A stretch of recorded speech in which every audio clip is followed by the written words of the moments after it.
brickwork, I think, turned out really well as also.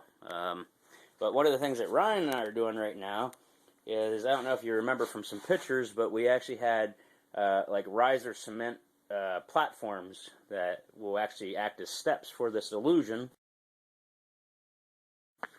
And we have our pipes here, and we have another element to add. What we're going to do on these things is I want to create rust. So show you how we're going to do that. Okay. So basically we're going to mix a half and half mixture here of bleach and vinegar. And we'll see, we'll probably have to ventilate this pretty good here because it's going to get strong. But we're going to mix it about half and half in this pan. Okay, just like so. And we'll see, I'm kind of guessing there if that'll be enough. Okay, so we got that. And the next thing I'm going to do, which is kind of important because you're dealing with this chemical stuff, is I'm going to grab myself a pair of gloves here. And as I said, we just kind of put random patterns on, and Ryan used the grinder and scuffed those up. We scuffed them up a little bit with some emery cloth, then I used a file, and then we went to the big thing and we used the grinder. So, oh, you got to hold it the other way, Ryan, because they're seeing that way, I guess. Ew, that stuff stinks. Let me tell you, that's a weird combination, let me tell you. It's the bleach and the vinegar together, pretty foul. I think we're going to have to get out of here as soon as we put these in. So, I'm just going to lay those in, and I'm going to want enough, I think, to cover the top of that. So, looks like our pan's going to be just a little shy, maybe, of what we need. So, I don't think I'm going to get another one in there right now. Let's do this. Try that there.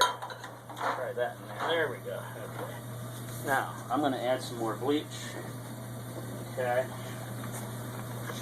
Add more bleach to it. We might as well go all the way.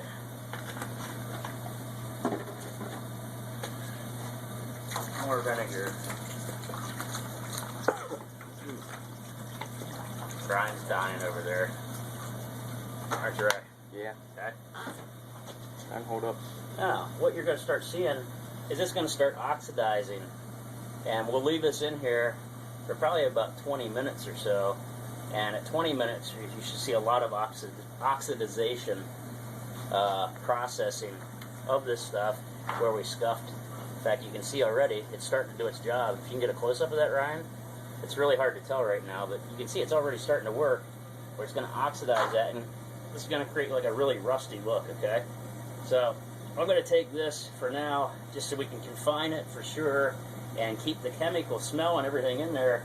I'm going to cover it up with some cardboard. We'll just do that right now. Get a piece of cardboard here. We're just going to cover that pan, and we'll let that on there, and we're going to ventilate the basement as well. Okay, so we have these things in here for about 20 hours now. Let's see what we got. Look at that. Looks like we have rust to me. We definitely have rust. Okay, and an aged look, which is good. So what we'll do at this point then is I'll add to this a little bit of paint, just by kind of sponging and kind of dapping it on there. We'll let these dry out real good first, and then once we get that should give that a really nice effect of a rust look. What we'll do then at that point is we'll seal them with a sealer so that the rust can't escape and it doesn't deteriorate more. So there you have it. There's a quick, easy solution to actually do the rust effect. And basically did it in less than 24 hours. And like I say, I think it turned out pretty good. It's kind of hit or miss at some different places, but like I say, we'll get back to that with some paint, and it'll just add to it. It'll look good. Okay, that's it. Okay, as you know, the other day we actually rusted the uprights for this illusion, and we did it in less than 24 hours. In fact, I think 20 to be exact. So this is real-time rusting on steel pipe, and with a little bit of paint added, but not a whole lot. And there you see the result of that. as to how that was done.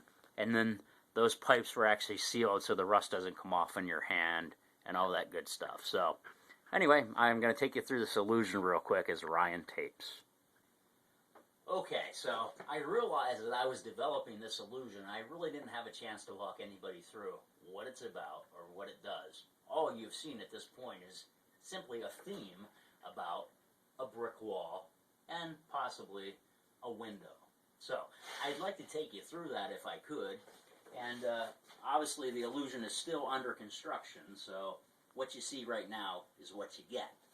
And the whole premise for this particular illusion is as much as I enjoy abandonments and places like that, I talk about finding this haunted place. And it still has a lot more to go. There's going to be some barbed wire. The other thing that's going to take place, and I'll show you with these mock-up pieces of cardboard here, is this will be directly in front of the window. And obviously I don't have a pane of glass here at the moment because it's still under construction. However, there will be board right here, and it'll actually just look like a piece of plywood that has been kind of sealing up the window at all this time. It'll also have perhaps some broken pieces of wood that kind of come here and here, and they'll actually act as latches. So this thing is rode onto stage, and you explain basically that you came across this abandoned house, but you found that it had some really unique mystical and spiritual properties to it. And I unlock it, and as I do, I talk about how once upon a time this place was probably very pretty and gorgeous. And as I do, I pull these back and they become shutters, and you'll see these very pretty looking shutters. And I'm sorry I have my back to you at this point, but this is just to kind of explain to you what's going on. Okay, so you see the shutters, and of course we rebuilt the whole setup, as you can see, Ryan, if you just pan down all the way from the bottom all the way to the top. Okay, you'll see that we rebuilt the whole set on stage, including this plate glass. Of course, it doesn't have glass in it yet because we're still fabricating the illusion. And goes behind the illusion, steps up on top, and of course I can't do this because I have everything C-clamped in place at this point, but after the window's unlocked, he pulls the window out of the frame and comes down. He can have somebody from the audience act as a spectator or as a committee, two people, whatever, and actually check out the plate glass, knock on it, make sure it's solid, and then all of a sudden this is put back in, it's locked in place again. So at this juncture what the audience sees is shutters and a solid window. These are shut, and what takes place as they're shut, then the magician or myself walks behind this, stands up here, and with the shutters here closed, and I'm sorry I failed to mention that just behind this are some tattered curtains that kind of keep you in the confines of this. And you talk about being on the inside of the house, and somehow, miraculously, the things that happens is that solids can pass through solids. But not just that solids can pass through solids, and I'm not really sure of a complete storyline as of yet. But you also talk about different dimensions and different people in different times, and how it's possible to step over to those other dimensions. And at that point, miraculously, what happens is these shutters are closed, and all of a sudden, they start to swing open, and as they do, begin to actually walk through. And by the time I get to this side, obviously I can't do it now because the illusion's still in fabrication, but as the doors are right here, the shutters are right here, and you step to this side, the shutters go to the side, the magician steps off, and bam, there you still have your solid, and he pounds on it, piece of glass. And that's it.